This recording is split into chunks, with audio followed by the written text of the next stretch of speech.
몇 주 전에 어느 날 아침 이혜인 수녀님의 아침의 향기라는 시를 오래간만에 다시 읽게 되었습니다.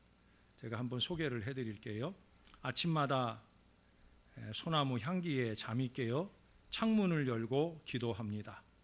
오늘 하루도 솔잎처럼 예리한 지혜와 푸른 향기로 나의 사랑이 변함없기를. 찬물에 세수하다 말고 비누 향기 속에 풀리는 나의 아침에게 인사합니다. 오늘 하루도 온유하게 녹아서 누군가에게 향기를 묻히는 정다운 벗이기를, 평화의 노래이기를. 이 시를 읽고 나서 이런 마음이 덧붙여졌어요. 이른 아침 잠에서 깨어 새벽 예배를 드리고 기도에서 깨어 아름다운 마음으로 아침의 향기를 전해드립니다. 나의 삶의 활력소가 되어주시는 모든 분들께 감사의 마음을 전하며 언제나 변함없는 사람, 언제나 기도하는 사람, 언제나 너그러운 사람, 언제나 미소 짓는 사람, 언제나 노력하는 사람, 언제나 생각하는 사람, 언제나 지혜로운 사람, 그런 사람으로 모든 일을 사랑하며 행복을 추구하는 사람이 될 수 있기를 기도드립니다. 이게 정말로 저의 바람이고요. 또한 저와 함께 하시는 여러분들도 이런 분들이 다 되어 주시기를 바랍니다. 왜? 우리는 예수 믿는 사람들이니까. 다른 어떤 이유 필요 없어요. 우리가 예수 믿으니까. 우리는 아침의 향기 같은 이 거룩한 믿음의 사람들이 되어야 된다는 거예요. 이번 달은 이제 다음 주일이 우리 교회 창립 47주년을 기념하는 주일이고요. 그 다음 주일은 광복절 75주년을 기념하는 주일입니다. 그래서 하나님께서 제게 이 한 달의 말씀으로 이번 주는 질서의 나라, 다음 주는 뜨거운 나라, 그 다음 2주간 동안은 하나님 나라라는 제목의 설교를 준비하게 하셨습니다. 그 중에 이제 첫 번째 이 질서의 나라, 참 어려운 주제입니다. 제가 이 주제를 감동받은 날 아침에 아니 그 이후에도 몇 번이고 주저하는 마음이 들었으나 그럴수록 새벽 아침 무릎 꿇을 때마다 오늘의 본문 이 말씀과 함께 여러 가지 감동을 더하시기에 용기를 내서 오늘 말씀을 들고 섭니다. 제가 오늘 여러분들에게 전하는 설교 내용은 제게 주신 그 전체 말씀 가운데 절반 정도밖에 안 되는 거예요. 막 부어주셔서 쭉 적어놓다 보니까 거의 평상시 주일의 2배 분량의 말씀을 넣어주셨고요. 이제 제가 이번 주간 중에 정리하면서 절반 정도 말씀을 나누는 것으로 오늘 주일 말씀을 대신하려고 합니다. 그만큼 하나님의 말씀으로 우리가 받아야 할 것이요, 아름다운 나라 신월 제일교회를 이루기 위한 다짐으로 이어질 수 있게 되기를 주님의 이름으로 간곡히 축원합니다. 자, 먼저 오늘 본문으로 한번 보겠습니다. 2절 말씀은 우리에게 아주 친숙한 말씀이죠. 자, 2절 말씀을 같이 한번 읽어볼까요? 시작.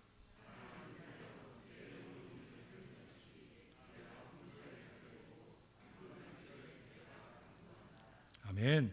할렐루야. 여러분, 장로 요한처럼 모든 목사들의, 특별히 여러분들의 목자인 이 김용준 목사가 우리 성도들을 향한 간절한 중보기도 제목이 바로 여기에 있어요. 그리고 실제로 이 말씀대로 되어집니다.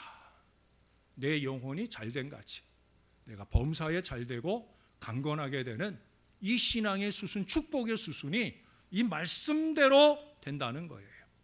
제가 전에 회복을 주제로 3주 동안 말씀을 드린 적이 있는데 그때도 반복해서 말씀드린 게 뭐냐? 모든 회복의 출발점은 영적인 회복에 있다.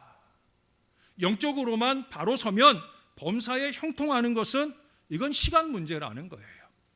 제가 지난 30년 이상의 목회 여정을 돌아보면 제가 성도들을 제가 평균적으로 연구하고 조사하면 이 원리가 거의 100% 맞아떨어진다는 거예요.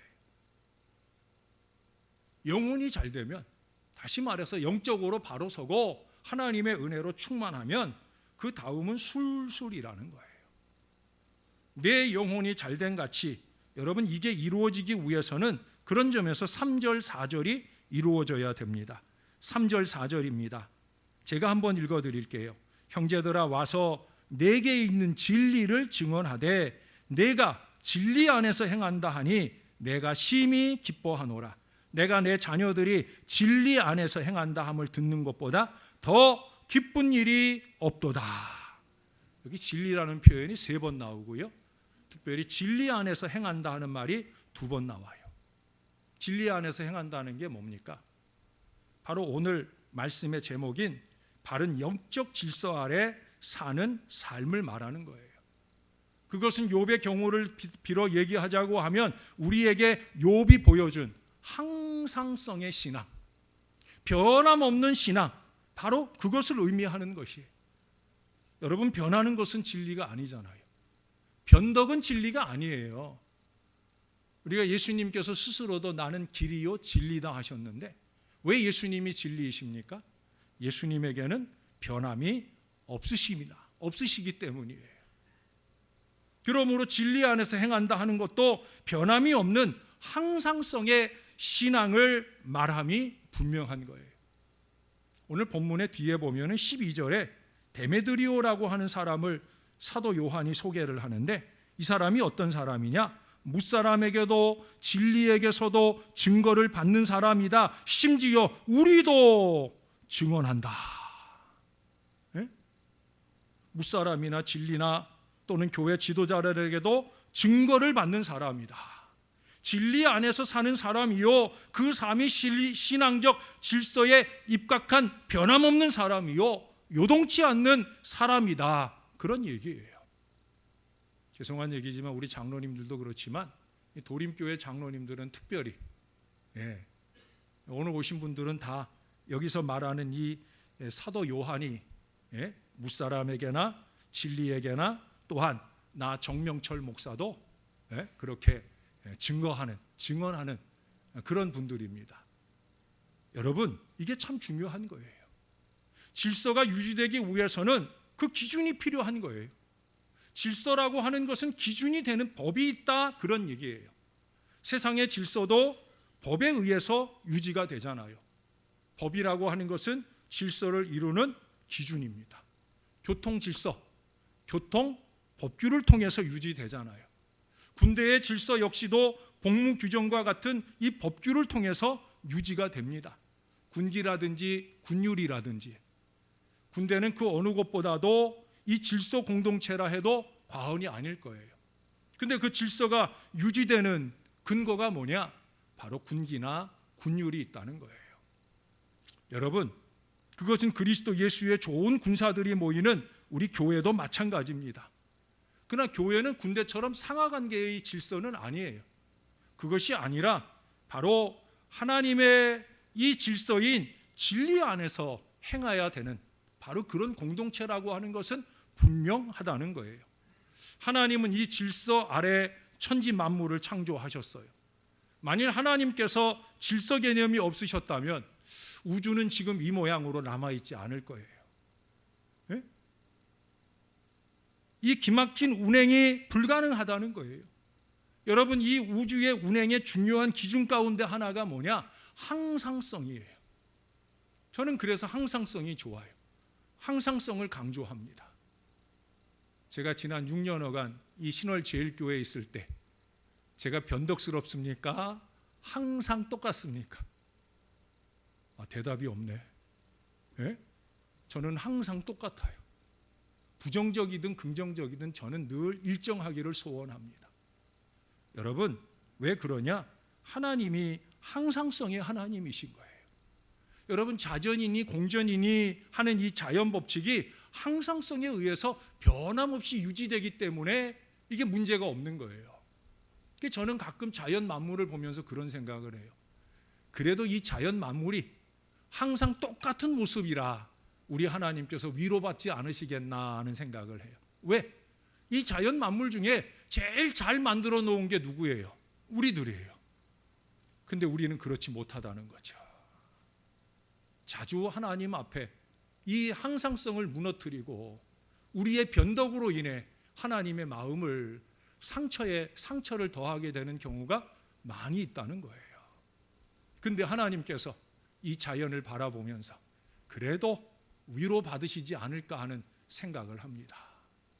여러분, 우리는 누군가에게 나의 항상성을 통해 위로를 주는 사람일까요? 아니면 나의 부정적인 항상성이나 또는 변덕 때문에 상처를 주는 사람일까요?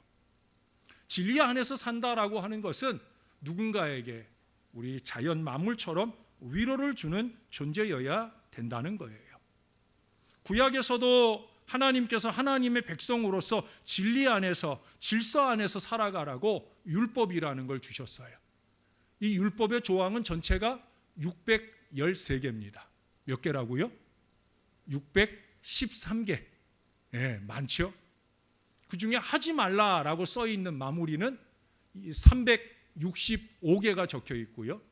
반대로 하라라고 명령되어 있는 말씀은 몇 개겠어요? 613 빼기 365 하면 248개예요. 하지 말라 하는 말씀이 더 많아요. 365개. 1년 365일 매일매일 하지 말아야 할 것이 있다라고 하는 얘기예요. 그 하지 말아야 할 것은 하지 말아야 된다는 거예요. 노 할 것은 노 하고 살아야 된다는 거예요.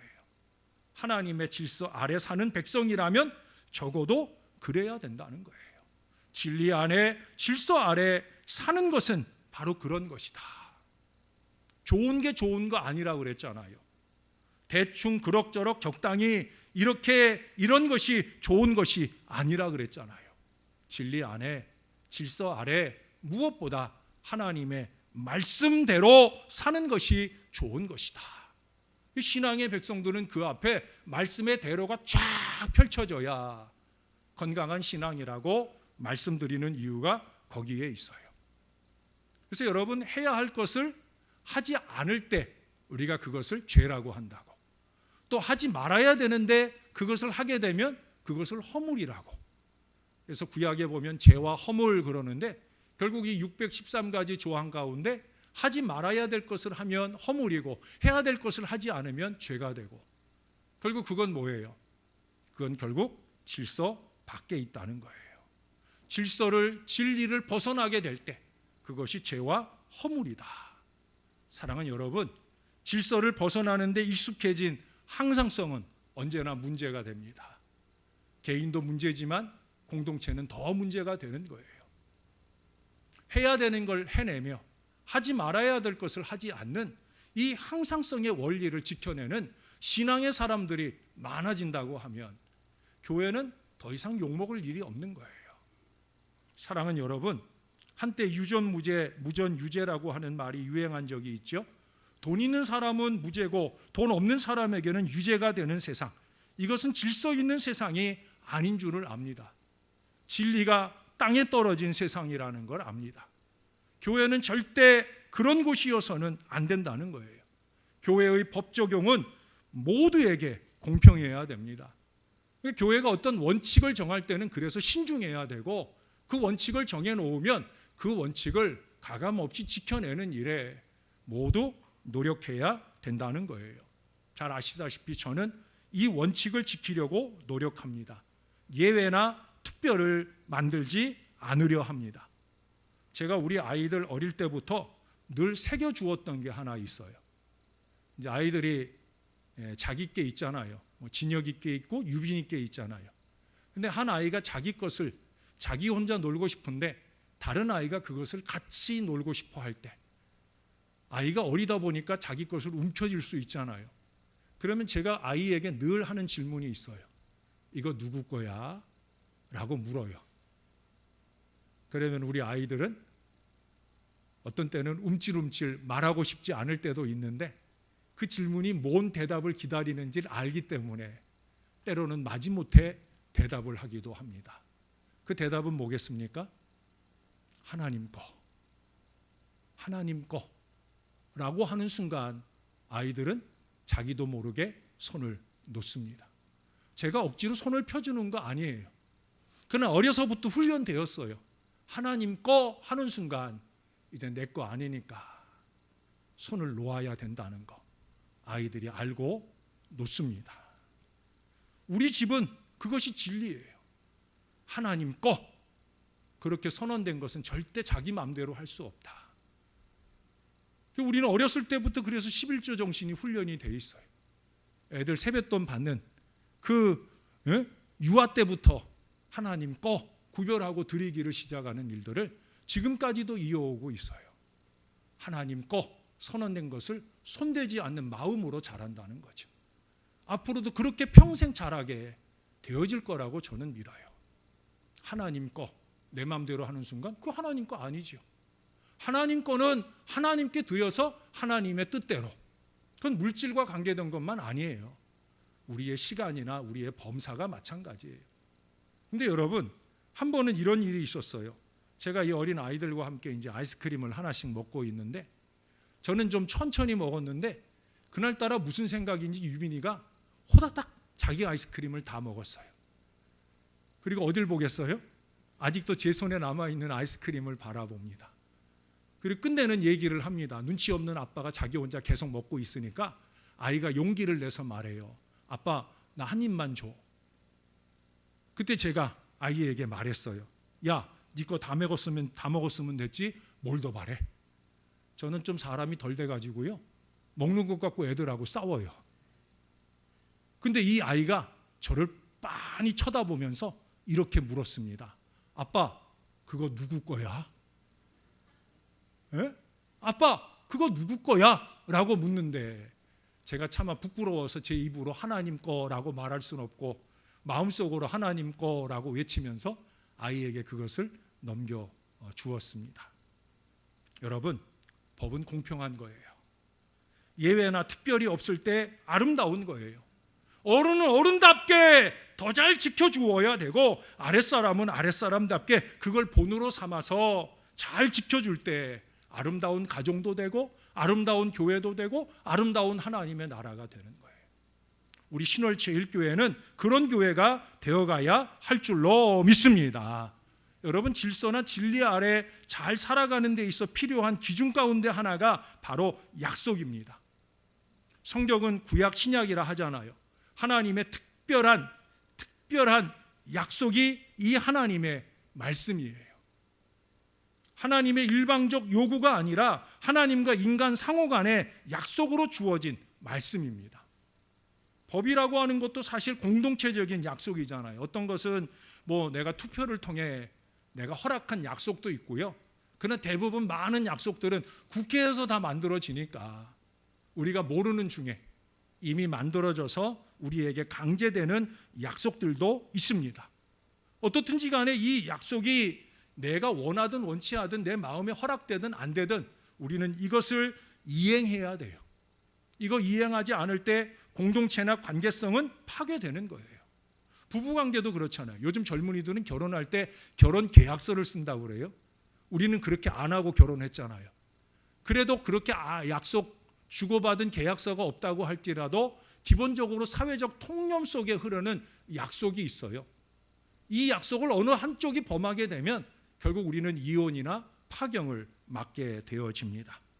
그런데 여러분, 약속은 이처럼 자기 멋대로 파기할 수도 없고 또한 무너지게 할 수도 없고. 왜? 그러면 혼란이 야기되니까. 그런데도 많은 사람들이 약속도 제 맘대로 하고 파기도 자기 맘대로 합니다. 상황이나 환경의 변화를 핑계하고 그보다 못된 것은 자기 마음의 동요에 따라 자기 이해의 얄팍한 계산에 따라 일방적으로 파기를 선언합니다. 파기적인 행동을 서슴지 않아요. 개인적인 것은 물론이고 공동체적으로 결의한 약속조차도 잘 지켜내지 않을 때가 많다는 거예요. 주님이 진리인, 주님이 머리인 이 교회를 향해서나 심지어 하나님을 향해서도 그런 어리석음을 서슴지 않을 때가 많다는 거예요. 너무나 많은 핑계가 있어요. 여러분, 핑계 없는 무덤이 없다고 그랬잖아요. 결국 하나님 앞에 가당치도 않은 핑계를 자꾸 대는 건 뭐예요? 자기 무덤을 파는 거예요. 하나님 앞에는 더더욱더 그런 거예요. 창세기 31장에 보면 야곱이 외삼촌 라반과 계약을 맺게 됩니다. 근데 둘 사이에 계약을 맺으면서 그 계약의 표징으로 거기에 돌을 하나 세워요. 그리고 그 돌 이름을 뭐라고 짓느냐? 미스바라는 이름을 지어요. 미스바라는 의미는 뭐냐면 망루예요, 망루. 누가 서 계시는 막루냐? 하나님이 서 계시는 막루라는 거예요. 당신과 나 사이의 이 계약을 하나님이 이 막루 위에서 다 지켜보고 계십니다. 이 약속을 잘 지키는지, 또 이 약속을 잘 지킬 때 하나님은 당신과 나 사이에 복을 주시고 지켜주실 겁니다. 그런 의미가 바로 미스바예요. 정말로 하나님은 약속을 잘 지키는 인생 위에, 말씀을 잘 지키는 인생 위에 영혼이 잘 되고 범사가 잘 되고 강건한 축복을 반드시 주셔요. 사무엘상 7장 12절에 보면 미스바와 센 사이에 돌을 세웠어요. 사무엘이 왜 돌을 세웠어요? 하나님께서 잘 지켜주셔서 블레셋 백성들을 이기게 하셨다. 막루에 하나님께서 우리가 하나님 말씀대로 이 전쟁을 치를 때 하나님이 우리를 지켜주셨다 하는 의미로 거기에 돌을 세우고 그 돌 이름을 에베네셀, 도움의 돌이라고. 그렇습니다, 여러분. 미스바의 하나님이 다 보고 계셔요. 미스바의 하나님이 다 지켜주셔요. 반대도 있어요. 그 미스바의 하나님의 약속을 파기하는 무질서를 용납하지 않으신다는 사실이에요. 첫사람 아담과 하와가 왜 에덴에서 쫓겨났습니까? 약속의 불이행 때문이에요. 하나님이 많은 조항을 주신 거 아니에요. 이 에덴 동산의 모든 걸 너희 마음대로 먹고 마음대로 해라. 근데 딱 하나, 선악을 알게 하는 나무의 실과는 절대 먹지 말라. 내가 죽으리라. 그 약속을 안 지켰어요. 그래서 생명의 낙원 에덴 동산에서 쫓겨났어요. 하나님과 결별되어지고, 지금도 우리 인간들이 이 세상에 자연 만물의 여러 가지 재해로 인해, 코로나 바이러스로 인해 고통받게 하는 지경에 이르게 한 것, 바로 우리의 믿음의 선조들 아담과 하와가 약속을 지키지 않은 결과라고 하는 사실이에요. 그런데 여러분, 이 무질서를 싫어하시는 하나님이 창세기 6장에 보면 하나님의 아들들이 사람의 딸들의 아름다움에 미혹되어서 아내를 삼았다는 거예요. 오늘날에도 영의 사람들이 세속적 즐거움을 탐하는 육의 사람들에게 세상적 논리와 방법에 쉽게 동요되는 경우들을 많이 보게 됩니다. 그런데 하나님은 이렇게 무질서한 사람들을 향해 창세기 6장 3절에서 이런 말씀을 해요. 제가 원래 찾아보고 싶었는데 좀 이따 다른 한 구절을 봐야 돼가지고 제가 그냥 읽어드릴게요. 나의 신이 영원히 사람과 함께하지 아니하리니 이는 그들이 육체가 됨이라. 저와 여러분 영적인 신앙 백성들에게 아주 경종을 울리는 말씀이에요. 육체가 되는 사람과 하나님은 임마누엘 해주지 않으시겠다라는 경고의 말씀이에요. 육체가 된 사람, 무질서한 사람, 약속을 제멋대로 무시하는 사람, 나는 그들과 함께하지 않겠다. 우리가 아무리 임마누엘을 바라도 하나님은 임마누엘 하지 않겠다. 아주 무서운 말씀이에요. 우리 신앙인들의 안전장치가 사라지는 순간이 되는 거예요. 이어서 6절에서는 하나님께서 사람 지으셨음을 한탄하사 마음에 근심하셨다라는 말씀이 이어집니다. 마침 어제 새벽에 제가 여기 원고에 적은 찬양을 우리 청년들 오여전도회가 했어요. 나 주님의 기쁨 되기 원하네 하는 찬양이에요. 오직 한 가지, 나는 이 소원으로 살겠습니다 하는 찬양이에요. 그 찬양대로 살아야 되는데 창세기 6장에 보니까 하나님이 이 백성들이 그렇게 살지 않았다는 거예요. 나 주님의 근심되어 산다네. 이 어리석음이 있었다는 거예요. 그래서 노아의 홍수로 세상을 심판하시는 결과에 이르게 되어집니다. 여러분, 이렇게 신앙의 기본인 임마누엘의 약속과 무관한 불행한 인생이 되는 것은 다름 없어요. 영적인 질서를 파괴하고 진리 밖 육신적인 어리석음대로 사는 결과라고 하는 거예요. 저는 그런 결과를 바라볼 때 억울해요. 왜 억울해요? 서두에도 말씀드렸지만 저는 여러분들에게, 저는 누구보다도 열심히 여러분들이 영혼도 잘 되고 범사가 잘 되고 강건하게 되기를 간절하게 기도하며 사는데, 근데 자꾸 진리 밖으로 가는 사람들을 보면 참 억울하고 안타까운 거예요. 사랑하는 여러분, 진리 안에 들어와야 됩니다. 영혼이 잘 되는 신령한 사람이 되어야 된다는 거예요. 그러므로 우리는 하나님의 말씀은 언제나 나의 얘기로 이 말씀을 받으며 들어야 되는 거예요. 내가 지키고 그 안에서 내가 헤엄치며 살아야 할 나의 말씀이다. 간혹 말씀 앞에 자신을 과대평가하는 사람들을 봅니다. 모든 말씀을 다 자기에게 해당하는, 자기를 찌르는 말씀으로 들으면서 삐지는 사람이 있다는 거예요. 또 반대로 말씀 앞에 자신을 과소평가하는 사람이 있어요. 저 말씀이 뭐 나하고 상관 있으려고 암흑에 대한 얘기일 거야 라고 치부하며 말씀을 향하여 자기를 별것 아닌 존재로 생각한다는 거예요. 아니에요, 여러분. 이 하나님의 모든 말씀은 말씀을 준비하며 전하는 저에게나 말씀을 들으며 이제 삶 가운데 결실해 가는 여러분들에게나 이 말씀은 나의 말씀이요 우리의 말씀이다. 요건 꼭 아멘 해야 돼요. 믿습니까? 믿습니까? 나의 말씀이고 우리의 말씀이다. 그런 마음으로 우리가 새겨 들으며 이 새겨 들은 말씀의 진리 안에 살 때 내 영혼이 풍성해지고 내 육신의 범사가 형통한 결과를 반드시 누리게 되어진다는 거예요. 아닌가 긴가 한번 보십시다. 그 앞에 요한 1서가 있어요. 요한 1서 3장을 봅니다.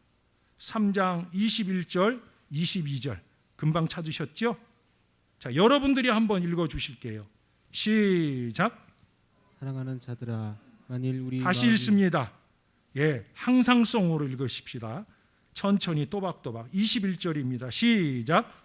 사랑하는 자들아, 만일 우리 마음이 우리를 책망할 것이 없으면 하나님 앞에서 담대함을 얻고 무엇이든지 구하는 바를 그에게서 받나니 이는 우리가 그의 계명을 지키고 그 앞에서 기뻐하시는 것을 행함이라. 아멘. 아멘. 지금까지 제가 얘기한 결론이 다 있잖아요. 그렇죠? 우리가 그의 계명을 지키고 그 앞에서 기뻐하는 것을 행하면, 우리가 그 하나님께 책망할 것이 없이 살면 뭐라고 그래요? 무엇이든지 구하는 바를 그에게서 받는다. 할렐루야. 무엇이든지 구하는 바를 그에게서 받는다. 분명히 약속해 주고 있어요. 사랑하는 여러분, 여러분들의 삶에 이 은혜가 넘치시게 되기를 바랍니다. 영적 질서는 언제나 하나님 앞에 사는 거예요. 절제를 실천하며 사는 거예요. 저는 간혹 신호등 앞에 설 때마다 어떻게 보면 별것 아닌 일이지만 놀라울 때가 있어요. 빨간불이 탁 켜지면 다 서잖아요. 큰 차거나 작은 차거나 급하거나 느긋하거나 빨간불 앞에는 다 서요. 그리고 파란불이 탁 켜지면 또 쏜살같이 달리기를 시작하잖아요. 조금만 늦게 가는 차가 있어도 빵빵빵 눌러대기를 좋아하잖아요. 파란불이니까 이제 가야 된다는 거예요. 근데 왜 우리 신앙은 그러지 못할까? 하나님이 그만 거기까지. 내가 다 알지만 지금까지 내가 참고 기다려준 거야. 네가 잘해서 내가 가만히 있는 거 아니라니까. 우리가 하나님 무시하고 그렇게 마음껏 질풍노도처럼 행하는 일에 하나님이 알면서 참아주실 때가 있어요. 그러나 어느 순간 하나님이 노 하신다니까요. 노한 세월이 1년 아니라 2년 아니라 10년도 갈 수 있다는 거예요. 여러분, 하나님이 다 보고 계신다. 하나님이 다 듣고 계신다. 이걸 쉽게 흘려버리시면 안 돼요. 두렵고 떨리는 마음으로 우리가 그 하나님 앞에 서야 합니다. 그리고 그 하나님 보시기에 항상 진리 안에서 행하는 사람이다라고 인정받는 사람이 되어야 되는 거예요. 무사람에게나 진리에게나 하나님께나 우리가 그렇게 인정받는 사람이 되므로 임마누엘의 은혜가, 그래서 우리의 영혼이 잘되고 범사가 잘되며 강건한 신앙 인생을 누리는 우리 모든 성도들이 되시기를 우리의 구주가 되시는 예수님의 이름으로 간절히 축원합니다. 아버지 고맙습니다. 오늘도 우리가 말씀 앞에 섰다 갑니다. 이 말씀이 주시는 진리를 따라 우리가 살아야 됨을 다시 한번 상기하며 돌아갑니다. 주님 말씀을 새기게 도와주시고 새겨진 말씀을 삶으로 이어갈 때 성령의 충만한 은혜가 저와 이 모든 자녀들에게 넘치게 도와 주옵소서. 제 사랑하는 이 모든 자녀들이 범사가 잘 되고 형통한 역사를, 강건한 역사를 반드시 누리도록 축복해 주시옵소서. 예수님의 이름으로 기도합니다. 아멘.